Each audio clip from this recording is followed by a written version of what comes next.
Hello everyone, তোমরা সবাই কেমন আছো? আশা করি সবাই ভালো আছো। এটা আমার ইউটিউবের ফার্স্ট ব্লগ। তো সকাল সকাল উঠে সমস্ত বাসি কাজ শেষ করে ঠাকুরকে পুজো দিয়ে দিলাম। পুজো দেওয়ার পরে বানালাম চা খাওয়ার পরে সবাই গেলাম ক্লাবে। আমাদের আজকে 15ই আগস্ট উপলক্ষে হবে অনুষ্ঠান। সকাল 8টা থেকে রাত 12টা অবধি হবে প্রচুর অনুষ্ঠান।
অনেকক্ষণ ক্লাবে থাকার পর সবাই চলে আসলাম বাড়িতে এসে আমি রান্না করলাম ভাত।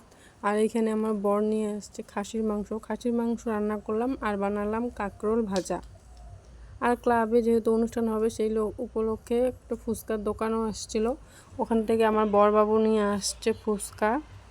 তো ভাত খাওয়া দাওয়া করে একটু রেস্ট নিয়ে তারপর সবাই খাইলাম ফুচকা খাওয়ার পরে তারপর আবার সন্ধ্যাবেলা গেলাম ক্লাবে আবার অনুষ্ঠান শুরু হয়েছে, অনুষ্ঠান দেখতে।